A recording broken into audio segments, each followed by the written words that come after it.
Assalamu alaikum students, welcome to the class of general topology. I am Amna Amir and I will teach you this course. The book we will follow this course will be Elements of Topology and Functional Analysis. It's a book written by Dr. Abdul Majid. ये वाली book होगी, अगर आप इसको देखना चाहें, red colour में है ये, elements of topology and functional analysis by doctor Abdul Majeed. ठीक है, ये वाली बुक को हम फॉलो करेंगे।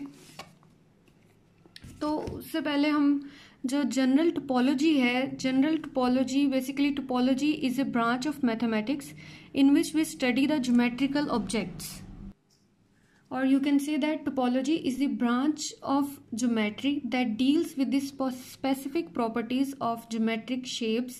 यानी अगर हम geometric shapes की स्टडी करें और वो geometric shapes जो है वो प्रिजर्व रहती हैं, मीन्स उनकी शेप जो है वो सेम रहती है। अगर हम उसकी शेप को बेंड करते हैं, ट्विस्ट करते हैं, स्ट्रेच करते हैं या डीफॉर्म करें, तो उसकी जो शेप है किसी भी ज्योमेट्रिकल ऑब्जेक्ट की अगर सेम रहती है तो उस स्टडी को हम बोलते हैं टोपोलॉजिकल। इसकी एग्जांपल आप ऐसे ले सकते हैं कि अगर आपके पास एक डोनट है, उसके ऊपर अगर आप उसकी ज्योमेट्रिकल विजुअलाइजेशन देखो तो उससे हम एक कॉफ़ी कप फॉर्म कर सकते हैं। ठीक है, तो इस केस में डोनट और कॉफ़ी कप जो हैं, these are the topologically same objects. यानी जो डोनट है उसको हम कुछ कंप्रेस करें, कुछ स्ट्रेच करें, उसकी शेप को डीफॉर्म करें तो हमारे पास एक कप की फॉर्म बनती है। That's why we say that the donut and coffee cup are the same topological objects. तो जो हमारे पास डिफरेंट टाइप्स की टोपोलॉजीज होती हैं, फर्स्ट जो है उसमें हमारे पास जनरल टोपोलॉजी होती है जिसको हम पॉइंट सेट टोपोलॉजी भी कहते हैं। यहाँ पे जो हम डिस्कस करेंगे वो जनरल टोपोलॉजी है। देन नेक्स्ट जो टाइप्स हैं वो हमारे पास algebraic topology, geometric topology and differential topologies हैं। ठीक है, तो जो जनरल टोपोलॉजी है इसमें जो हम डिस्कस करते हैं वो हम मेट्रिक स्पेसेस को डिस्कस करेंगे, कम्पैक्टनेस, कनेक्टेडनेस, इसी तरह डिफरेंट हमारे पास सेपरेशन एक्सियम्स होते हैं, उनको हम डिस्कस करेंगे। तो सबसे पहले हम देखते हैं कि हमारे पास मेट्रिक स्पेस क्या होती है।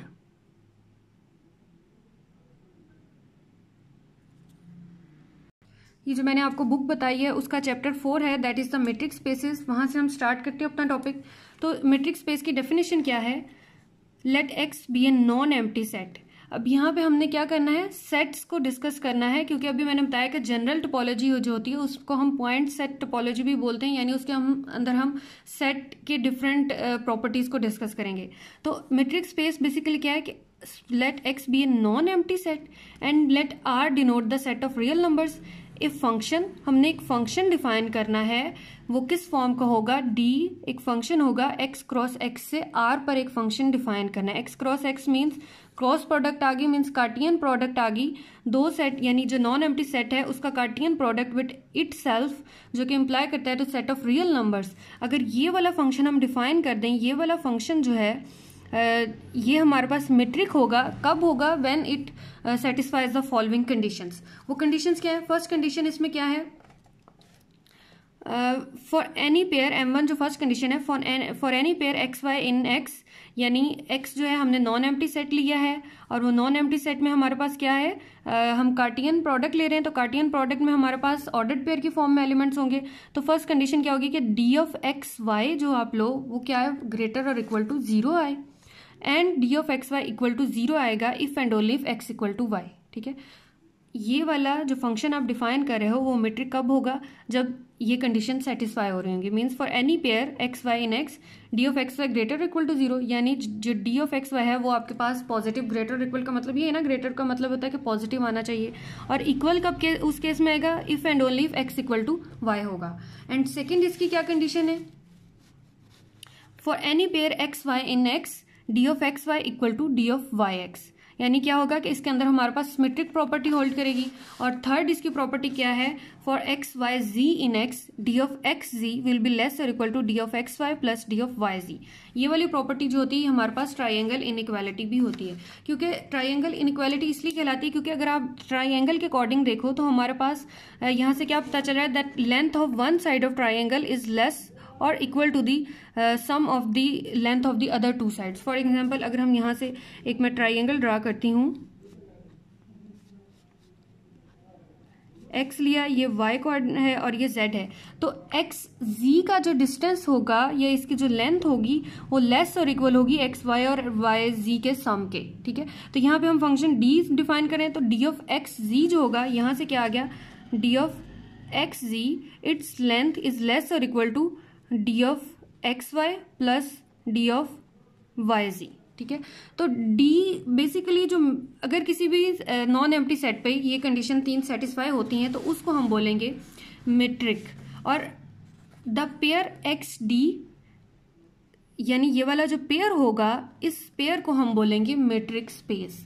तो मेट्रिक स्पेस जो होती है इसको हम डिस्टेंस स्पेस भी बोलते हैं या डिस्टेंस फंक्शन भी बोलते हैं। ये वाला जो हमने फंक्शन डिफाइन किया हुआ है यहाँ पे d of x y d from x cross x to R वाला, इसको हम डिस्टेंस फंक्शन भी बोलते हैं। इसीलिए हम यहाँ पे बोलेंगे that D of x y will always be positive, means क्योंकि हमें पता होता है कि जो डिस्टेंस है वो हमेशा हमारे पास पॉजिटिव ही आएगा, डिस्टेंस कभी भी नेगेटिव नहीं आता।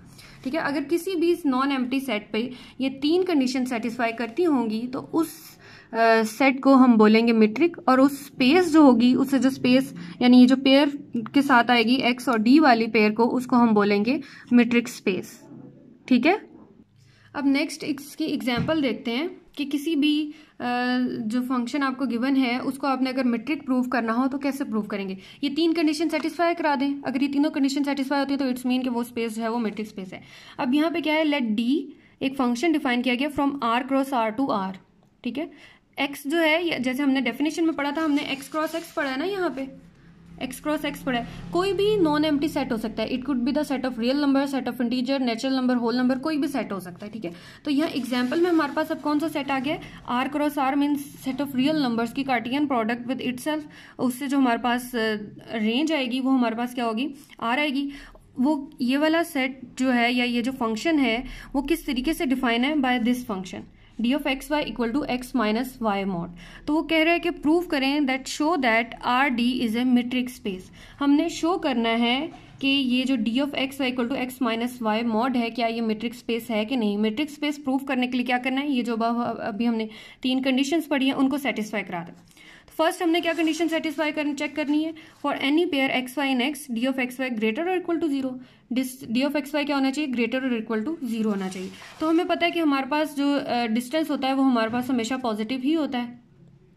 ठीक है, तो यहाँ से हम इसकी जो M1 कंडीशन है वो लिख सकते हैं that given d of x Y equal to x minus Y mod for all x y belongs to R, then D of x y is greater और इक्वल टू 0। इसका क्या मतलब होगा, डी ऑफ एक्स वाई की हमें value पता है किसके इक्वल है, एक्स माइनस वाई मॉड के, तो x minus Y mod greater और इक्वल टू 0, यानी मॉडुलस वैल्यू आप एक्स और वाई की कोई भी रियल नंबर पुट करो तो मॉडुलस वैल्यू हमेशा आपको क्या देगी, या तो ग्रेटर टू वैल्यू देगी, मीन्स 0 से वैल्यू ग्रेटर देगी, या 0 के इक्वल वैल्यू देगी। 0 के इक्वल वैल्यू कब देगी, जब ये दोनों एक्स और वाई जो हैं वो सेम होंगे। ठीक है, तो साथ ही सेकंड इसकी क्या कंडीशन चेक करनी है, जो फर्स्ट कंडीशन में ही सेकंड भी इसका पार्ट है, that D of x Y equal to 0 if and only if x equal to Y. यानी अब हमने क्या करना है, D of x Y equal to 0 लेके हमने प्रूव करना है कि एक्स इक्वल टू वाई है, देन इसका कन्वर्सली हम प्रूव करेंगे कि if x equal to Y है then D of x Y equal to 0। ठीक है, इफ एंड ओनली इफ वाली कंडीशन है। तो यहाँ से क्या आ गया, d of x Y equal to 0, D of x y की वैल्यू यहाँ पे क्या है, एक्स माइनस वाई मॉड, तो x minus Y mod equal to 0। अब यहाँ से अगर हम इन दोनों का मॉड रिमूव, बोथ साइड पे मॉड ले लो तो मॉड रिमूव भी हो जाएगा, तो यहाँ से x minus Y equal to 0 and this implies that x equal to y for all x y belongs to R. ठीक है, अब इफ यहाँ पे मैंने इफ एंड ओनली वाला ही सिंबल यूज कर लिया है, यानी अब हमने पहले हमने क्या किया, D of x Y equal to 0 लेके X equal to Y prove किया है। अब आप कन्वर्सली कर सकते हो that if x equal to Y then X minus Y, backward चले जाओ, X minus Y equal to 0, then both side पे मॉड ले लो, X minus Y mod equal to 0 और एक्स माइनस वाई मॉड किसके इक्वल है, D of x Y के। तो यहाँ से हमारे पास जो फर्स्ट कंडीशन है वो सेटिस्फाई होगी। अब हम सेकंड कंडीशन चेक कर रहे हैं, वो क्या है, सिमेट्रिक प्रॉपर्टी थी that D of x Y equal to D of y x आना चाहिए। अब इस केस में भी हमने क्या करना है, डी ऑफ एक्स वाई लेंगे, डी ऑफ एक्स वाई किसके इक्वल है, एक्स माइनस वाई मॉड के, और अब हमने लेके क्या आना है, डी ऑफ वाई एक्स। तो यहाँ से क्या करें, माइनस कॉमन ले लेते हैं, तो माइनस वाई माइनस एक्स इस तरीके से आ गया, देन मॉड। अब हमें पता है कि मॉड जो है वो नेगेटिव वैल्यूज का भी हमारे पास पॉजिटिव ही आंसर आता है, तो इसको मैं लिख सकती हूँ that y minus x mod. ठीक है। अब यहाँ से देखो हमारे पास डी ऑफ एक्स वाई था, तो वो किसके इक्वल आ रहा था, एक्स माइनस वाई मॉड के। तो अगर यहाँ पे डी ऑफ वाई एक्स होगा तो वो किसके इक्वल आएगा, वाई माइनस एक्स मॉड के। ठीक है, एक्स पहले है तो इधर भी एक्स पहले, अगर हम वाई पहले ले लेंगे तो इधर भी वाई पहले आएगा, तो उसी के अकॉर्डिंग हमारे पास वाई माइनस एक्स मॉड किसके इक्वल आ गया, डी ऑफ वाई एक्स के इक्वल आ गया। तो यही हमारे पास सेकंड कंडीशन थी। सेकंड कंडीशन भी प्रूव होगी। अब हम इसकी थर्ड कंडीशन की तरफ मूव करते हैं। उसके लिए हमें 3 पेयर्स चाहिए। एक्स वाई जी हमने लेने हैं जो कि बिलोंग कर रहे हैं आर से। अब यहाँ से क्या किया, डी ऑफ एक्स जी ये किसके इक्वल होगा, एक्स माइनस जी मॉड के। जबकि हमें अकॉर्डिंग टू प्रॉपर्टी क्या चाहिए, डी ऑफ एक्स जी चाहिए लेस और equal D of x Y plus Y Z. यहाँ पे एक्स और जी है, तो अगर मैं यहाँ पे वाई को ऐड भी कर दूं और सब्ट्रैक्ट भी कर दूं, यानी X minus Y plus Y minus Z. ठीक है, समझ आ गई स्टेप की, वाई को ऐड और सब्ट्रैक्ट किया। अब यहाँ से क्या करो, मॉड जो है वो दोनों वैल्यूज पे सेपरेट अप्लाई कर दो। सम हो रहा है तो हमारे पास प्रॉपर्टी होती है मॉड की, that x plus y mod जो होता है वो लेस और इक्वल होता है x mod plus y mod के। तो ये वाली प्रॉपर्टी अगर मैं यहाँ पे यूज करूँ तो उसके अकॉर्डिंग ये वाले सारे फैक्टर जो है लेस और इक्वल आ गया, X minus Y mod plus Y minus Z mod. ठीक है, तो अब एक्स माइनस वाई मॉड किसके इक्वल है, ये लेस और इक्वल है डी ऑफ एक्स वाई के, प्लस वाई जी जो है वो किसके इक्वल हो गया, डी ऑफ वाई जी के। तो यही चीज हमने प्रूव करनी थी, that D of X Z should be less और equal to D of x Y plus D of Y Z. Okay, last पे आप लिख सकते हैं since it satisfies M1 M2 M3 since D is metric on R so hence RD is a metric space. ठीक है, तीनों condition satisfy होगी, so it's mean it's a metric space. अब ये वाला जो मेट्रिक यहाँ पे हमने डिफाइन किया हुआ है D of x Y equal to x minus Y mod, that metric is also called the usual metric. ठीक है, यूजुअल मेट्रिक ऑन आर। ठीक है, कहीं पे भी अगर आपको कहा जाए कि what is the usual metric, then आप डायरेक्टली उसको कह सकते हो that D of x Y equal to x minus Y mod for all x y belongs to R is the usual metric. Hopefully आप लोगों को क्लियर हो गया होगा। कोई भी फंक्शन आपको गिवन हो और कहा जाए कि इसको प्रूव करें कि क्या ये मेट्रिक स्पेस है या नहीं, तो आपने ये 3 कंडीशंस जो यहाँ पे हमने डिस्कस की हैं उनको चेक कर लेना है। अगर तीनों सेटिस्फाई हो रही हैं then we say that the function is metric, और स्पेस होगी that is the metric space. Hopefully clear हो गया होगा आपको सबको। Thank you so much.